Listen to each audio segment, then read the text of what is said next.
How do you look back on the first album now? Wow, that's a good one. The first album happened so fast, didn't really have a chance to let it soak in.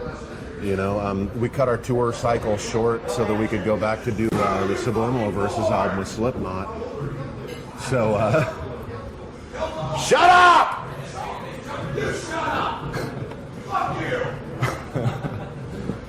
So, I mean, it was kind of like a whirlwind, and it happened so quickly that, honestly, until we started touring on this album, I haven't really had a chance to look back and kind of compare how it happened and how everything went down. I would say the last album cycle was kind of like a bit of a new learning experience, you know what I mean? Like kind of almost like going backwards to go forwards. Much like this. Playing wise, touring wise. I mean, because we had been doing it, you know, for a few years as Slipknot, and doing it a certain way with Slipknot. And when we went out with Stone Sour, it was a completely different approach, you know, from everything we handled. You know, the way Slipknot handles things and the way Stone Sour handles things, it's a completely different thing. So. People keep popping in. So, you know, it was, in a way, it was like taking a step backwards to take a step forwards. A lot like it is, again, with this album cycle, you know, so. And what then, is it hard for you to change? I mean, from Slipknot, Stone Sour, Slipknot, and back, or do you get used to it now? It's still kind of hard for me to do that. It's a little bit harder for me to go back to Slipknot than it is for me to go into Stone Sour. Yeah? How come? I think a lot of reasons is I think to me Stone Sour is a little bit more natural. You know, it's a little bit more comfortable for me. You know, Slipknot is a chaotic machine. You know, and it's very physically and mentally draining to be in that band. So it's, you know, when you're talking about 9 different people and 9 different personalities and 9 different emotions and 9 different egos, it's hard to kind of switch gears and fit back into that. You know what I mean? If that makes any sense at all, you know? So it should be interesting the next time we go to do an album. But, you know, I mean, we're all grown up now, and it's a different time and a different situation. So maybe that transition will be a little bit easier this time. Yeah, and for this album, you had more time to record.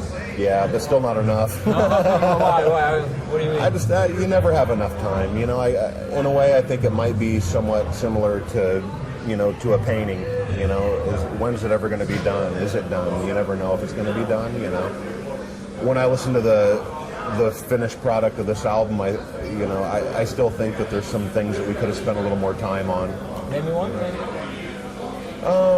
You know, Zizek's Road, I think we could have spent a little more time on. What way? Socio, just I think the they outro could, or. Yeah, the outro, because the layering, just everything. You know, I mean, mainly like songs like Zizek's Road, mainly the layering. A song like Socio. The arrangement, I think, a little bit, you know. I mean, there's just certain things that I think were a little bit rushed. But when you're dealing with the schedule that we're dealing with, you're going to have that no matter what. I do think that this album is a step in the right direction, though, towards, I think, where we want to go as a band.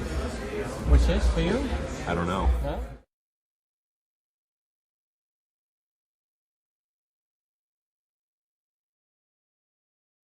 Because I have a feeling for you that you have inside you. If you compare the first album, second album, do you see some kind of natural pattern? yes and no, but I mean they were both done very differently. Like the first album was basically recorded live in a studio, and this album was more polished, much more, you know, produced, for lack of a better word, you know. We were able to spend more time to layer things, to separate the drums from the guitars, to say, okay, I want to add a heavier guitar to this section of this song. I want to, you know, add a third guitar track here, maybe even a synthesizer part here, you know. First album, we didn't really have that luxury. you also have to take into consideration the fact that everybody in the band writes, and everybody in the band writes differently. You know, we all have different styles of songwriting, and that plays into the way our albums come together. Having said that, I don't know if we'll ever really find a direction, you know what I mean? That may be our direction, is the fact that we don't really have a direction, you know what I mean? Well, what is in for you? Because you were saying, well, you all write. How are the songs picked? Pretty democratically. I mean, we had around 30 songs to choose from when we went into the studio. We have a couple different ways we choose songs. One way is which ones do we just like or feel the most. The second way is which ones do we have time to work on. Because there were, you know, probably 5 or 6 more songs that we really wanted to get to that we just didn't have time to get to, you know. And that's another thing that kind of bums me out. You know, there's 3 or 4 songs that, you know, didn't even end up being tracked that I wish we could have gotten to, you know. And some of the guys who write songs in the band suffer because of that, you know. I mean, quite honestly, Corey's songwriting suffered on this album because, you know, for whatever reason, it worked out that the songs that we got to last were some of his songs, you know, and there were 2 other songs that we had. How come? Is it just pure coincidence, or? Coincidence has something to do with it. The fact that he wouldn't come to practice has something to do with it. Okay. You know, but it is what it is, you know. I mean, we got to the end of this recording process, and we were working on Through Glass. We hadn't worked on Zizek's Road at all. We had worked on 2 other songs that Corey wrote, one called The Orphan and one called Lazarus. It came down to a point in the album where, like, okay, we have 1 week left of tracking. That's it. Corey, what song of yours do you want to focus on? And he said Zizek's Road, you know. And we were all kind of like, well, that's strange, you know. I think it's very, very personal song for him. I think so. I mean, otherwise I don't think he would have chose that song, you know. But I think because he chose that song may have suffered a little bit. It could have maybe gone to another level, you know what I mean? Does he feel the same way about it? I don't think so. I think he's happy with it, you know.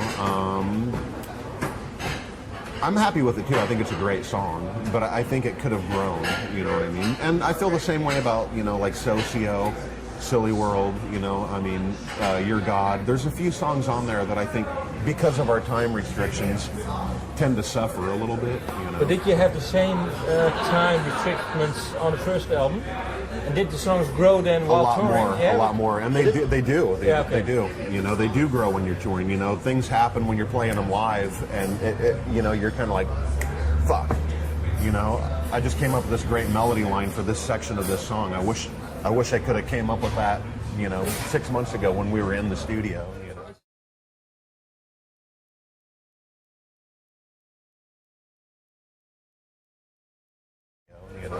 Is that a one song for your first album that did grow and changed while playing live? Do you have an example?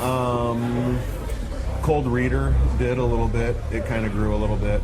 Orchids grew a little bit. You know, that's basically it. We didn't really play too many, you know. On this tour, we're not playing too many of those songs. But, you know, like in hindsight, looking at Orchids, I mean, there's things on that song that to me seem very empty and open. You know, like there's a middle 8 vamp section in the middle of the song that, you know, Sid came in and he just put like a scratching, you know, and that could have been a big, huge, you know, melody line could have happened there, along with something that Sid did, you know, but it just didn't happen. I mean, we recorded that album live in a studio within a month's time, you know, so it is what it is.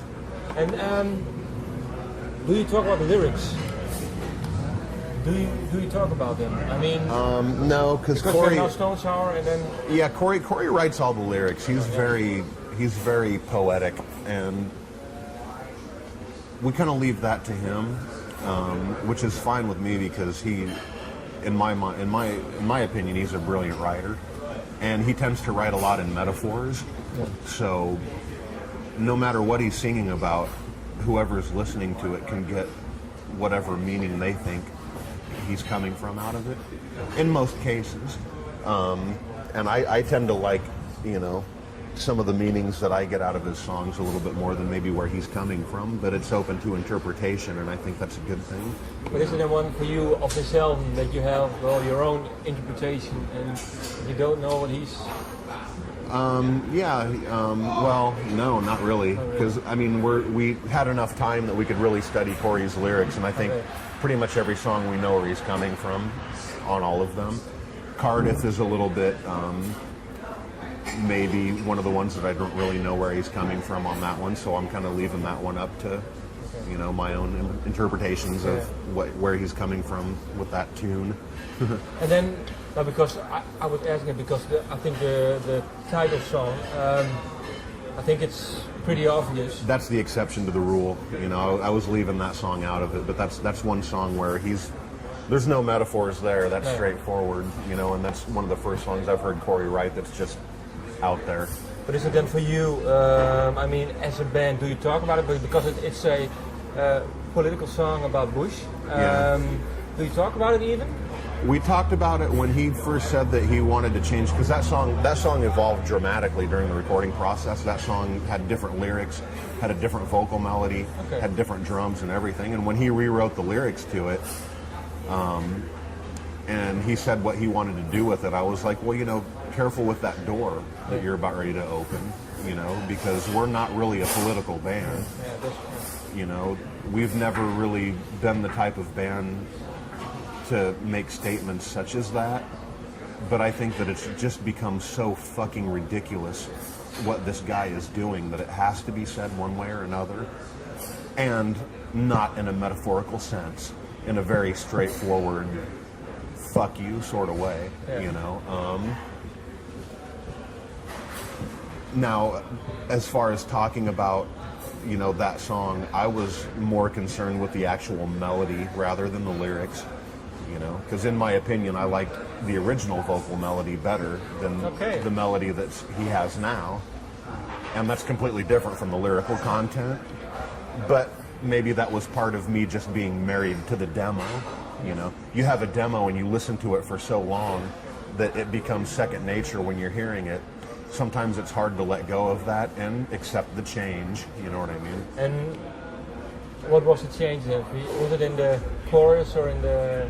The chorus was a little bit different. The chorus now is very big and very melodic, but this song has always been kind of bothersome to me just because it's such a major song. And my personal taste, I tend to like more minor and darker sounding stuff. And this song is, it's very major and happy sounding.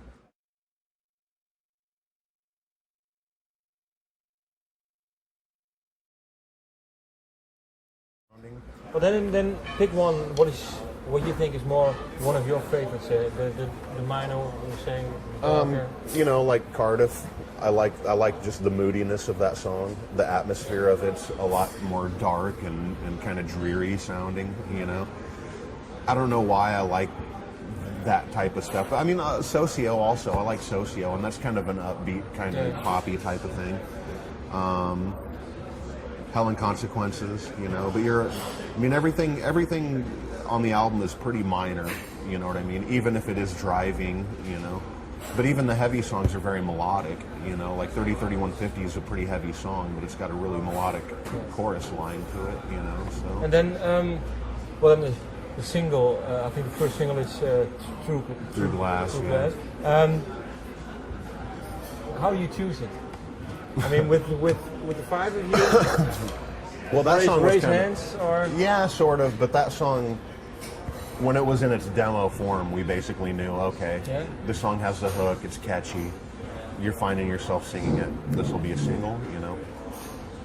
It's kind of hard to pick where you go from there. You know what I mean? Because there's a lot of the songs on the album are catchy and they stick in your head. But I've never been good at picking singles. I hate that part of doing what we do. And then who does it normally then for Stone Sour?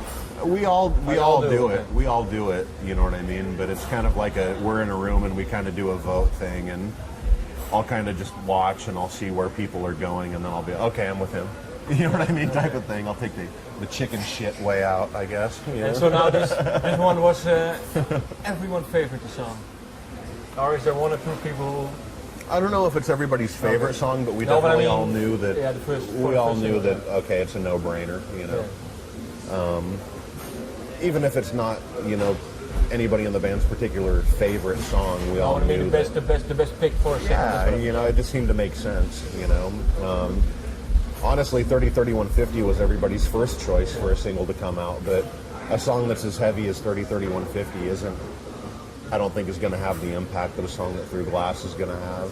You know what I mean? But I guess by nature we're a metal band for whatever reason, and maybe it's because Corey and I come from Slipknot, and maybe it's because most of the songs that people are familiar with are some of the heavier songs that we write.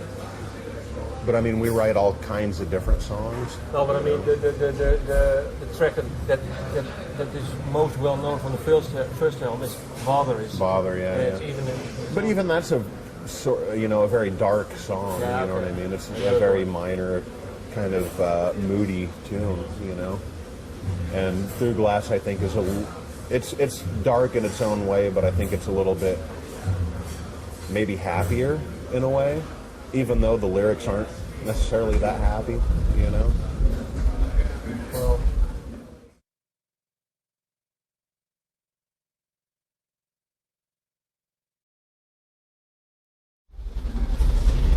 For you, playing-wise, what is even the biggest difference playing-wise for you personally, the guitar, Slipknot and Stone Sour? I think there's a level of freedom that I have in Stone Sour that I don't have in Slipknot. In Slipknot, it seems a little bit more like a machine, you know. When I'm on stage with Slipknot, everything's happening so fast and everything's happening so chaotically that I don't really have time to think about guitar playing. It just happens, you know what I mean? Whereas in Stone Sour, it's more fun and a little bit more relaxed, and it's just not as chaotic. So you've got time to like really think about how you're feeling in the song to catch into the groove of the song. And if there's a point where you feel like throwing a riff in or something like that, it just kind of flows through and happens. Whereas in Slipknot, it's just you know, all the time, and everything happens so fast. It's almost like a battle. You know what I mean? So. But is it for you then? The two bands need each other. I mean, if you've played in Stone Sour, let's say for a year or something, and you have to go back to Slipknot, then you really miss it, or? Yeah, I think so. Definitely. I know that if Slipknot was to go right back into the studio after we finished, you know, like say we finished the Subliminal Verses album, completely done, the cycle's done, we're done touring, and we were to go right back in the studio and do another album, it would probably suffer. It probably wouldn't be as good as it could be, and I don't think it would be as honest as it should be. I think, you know, us doing Stone Sour, Joey going to play drums for Ministry, Mick going to do his guitar clinics, you know, Sean doing his artwork and his video, I think that gives us a chance to step away from it and appreciate it, you know. Without that too, I think that it would be, there'd be a level of dishonesty that would come with the album, you know, and that the album may happen for none of the right reasons. So I think stepping away from it and doing things like what we're doing now makes it, you know, valid. And how do you look back on the Slipknot album? Because it was a bit more experimental. Yeah, I think I love our last album. I think it's one of the greatest albums we've done. I think it's the greatest album we've done. And I think in some ways it might be hard to top, you know. But what is the thing that you especially like now? I mean, Of the album? Yeah. You mean musically? Yeah, or? musically. You know, songs like Prelude 3.0, songs like Danger, Keep Away, Circle, of course, you know. Some of the more cerebral things, I think, you know, the fact that I had a much bigger voice on that album made me feel a little bit more comfortable in the band, and was a lot, I don't know, personally better for me, you know. Was it And it hard kind of to- helped me come out of my shell in the studio a little bit more too, you know, to kind of inquire a little bit more of the engineering side of things, to look at the Pro Tools and learn and look at the way songs are built in a studio atmosphere and kind of take in that information and, you know, use it as a learning experience for myself and what I do, whether it be with Stone Sour or when I'm at home demoing songs on my Pro Tools stuff.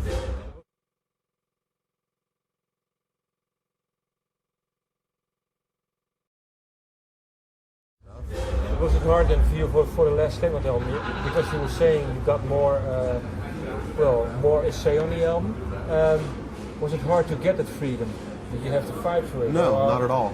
It took a natural course, you know. And that's not to say that we never had, you know, I never had a say on the Iowa record. I mean, there was, you know, Paul, Joey, and I in the basement of Paul's brother's house, you know, writing and hashing out songs, you know, for that album. It's just a process, and sometimes you're a big part of the process, and sometimes you're not. You know, it just so happened that I was a little bit bigger of the part of the process. But so was Sid, you know, so was Chris, you know, so was Clown, you know. So I mean, everybody had much more of a voice on the last album, which was in some ways needed, very needed, you know. Do you know what they think of this Stone Sour album? No, and I'm not so sure that I want to know. I can only speculate. I'm sure some of them probably think it's all right. I'm sure others probably don't. And I'm sure there's some people in the band that just want Stone Sour to go the fuck away so that we can just focus on Slipknot, you know? Is it nice to do for you, touring? I love it. Yeah? That's the best thing for you, or Yeah. recording? I don't know, man. I like both. Because I mean, I love traveling. I love seeing the world. I love meeting new people. When we get a chance to meet new people,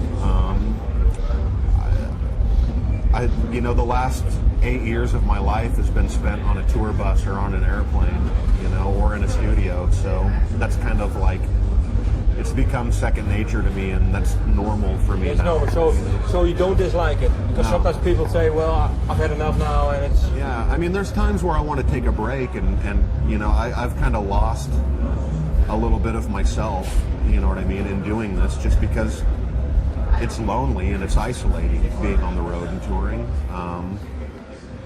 Would I change it for anything? No, absolutely not. This is what I've worked my whole life to do, and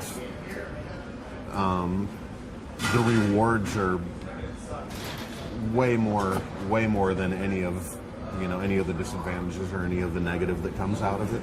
Okay, then really this question, maybe then one reward you got. I don't mean financial or something, but what is then for you? Financial isn't. No, but Money doesn't buy happiness. I would say the biggest reward of this is, I mean, I could say the cliche thing when you're on stage and you see somebody singing your words back to you, you know, I don't think that's rewarding. When I get an email from someone saying that I've changed their life for the better, then that's probably one of the biggest rewards ever. You know, I mean, there's a lot of people that are out there, and there's a lot of people that are out there that are in pain, and if you can do something to help, consciously or unconsciously, then that's kind of a good feeling. It's rewarding to me to be able to take something that's from here and here, put it out there, and see it affect people. And to me, that's probably the biggest reward of it all. do you get better in it? Do you get better? Yeah, I mean, in the actual translating your... I think you do. I think you do, but I you know, there's always room for improvement, you know, and I don't think I've found that level, that plane that I want to be on yet as a songwriter or as an artist. I think there's always work to do, and there's always a goal to strive for, no matter what level you're at. I'm sure if you were to talk to James Hetfield, he'd probably say the same thing, you know? I mean, they're probably constantly struggling, looking for new things to do and exciting, different ways to put their art out there, you know? And I think that's true from the garage band or the folk musician who has nothing all the way up to you know, the Axl Rose or the James Hetfield who has it all, you know. And then what is for you then, music-wise? Do you see yourself, well, maybe do some jazz stuff or country, maybe? Probably not country, but know what I mean? But do you play it? Or yeah, I play all. I have all rock. And no, I have some demoed songs that are very, very strange and very out there. Will we ever get a chance to get to them? I don't know. Will it ever be with either of the bands I'm in right now? I don't know. You know, all I can do is just keep getting what's in my head out, and in one way or another, it'll make it out somewhere somehow. Whether that's in Stone Sour, whether that's in Slipknot, or whether that's just me saying, "Okay, I wrote this 30-second, you know, whatever it is, I'm going to put it up on my own personal website or something." You know what I mean? But just kind of things that I just need to do to maintain a certain level of sanity. You know?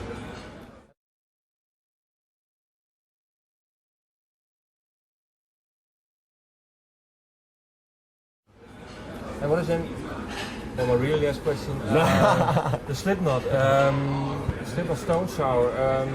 Do you have actual plans? Well, this is touring this album and then taking a break and start recording, or is it just out of the album? I don't know. I mean, we haven't really talked about what's going to happen after this tour cycle. The only thing that's been said is, you know, earlier we were talking about, you know, taking a break and when it would be good to take a break, and sometimes you need a break. You know, Corey has mentioned that after we're done with this tour cycle, he'd like to take 6 months to himself, you know, and be with his family. Like he said in his song.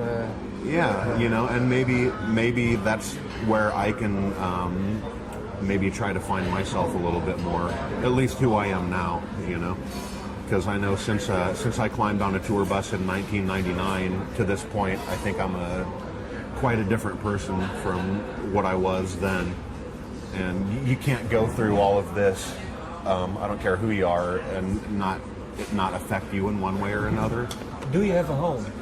Or is it tour? I have a house. I don't know if it's so much a home, but I have a house. Yeah. So you have to try. I have a place to go home to. You know, I still live in Des Moines, Iowa. Whether that's home or not, I don't know. You know, I think my home right now is out touring around on our own. You know. There was a nice home, maybe I think for a few years, but yeah, I your mean, whole life? No, I don't know. I mean, I'm quite fond of Europe.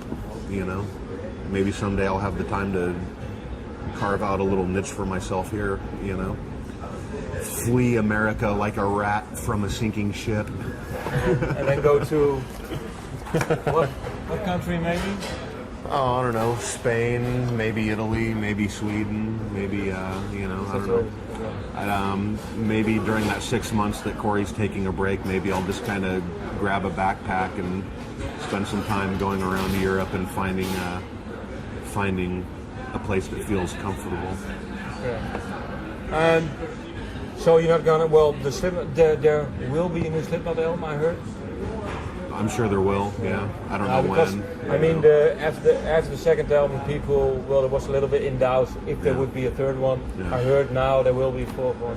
There will be, I mean, as far as I know, there will be a fourth album. I mean, Slipknot is bigger than any of us in Slipknot, you know, so. Yes, there will be another Slipknot record. When? I don't know. You know, And then I haven't even really been thinking about it, you know. But I was thinking now, because now Stone Sour is getting bigger and bigger. Is it nice to see it grow, or do you really want it to be a little bit? I don't know. Small, because I don't want it to grow too big too fast. That sort of happened with Slipknot, and we didn't really have a chance to let it sink in.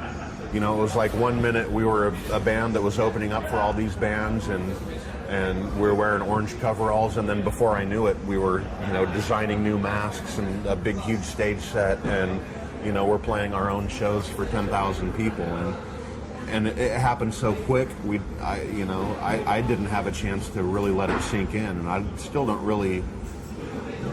know what that band means just because I don't read our press. I don't look at what we do. I don't look at our record numbers and what we sell and what we do. I just, I play guitar and I'm happy and I leave it at that. You know what I mean? And when somebody asks me for an autograph or to sign a photo or a DVD or something, sometimes it doesn't really dawn on me that something that I've done has had an impact on this person. And that's a little bit hard for me to wrap my brain around. So with Stone Sour, hopefully we'll be able to kind of see it grow and grow with it rather than have it turn into this thing that's just beyond our control, Monster. Yeah. You say. Yeah. Okay. Well, thank you. Thank you. Okay. I was waiting for one more. No.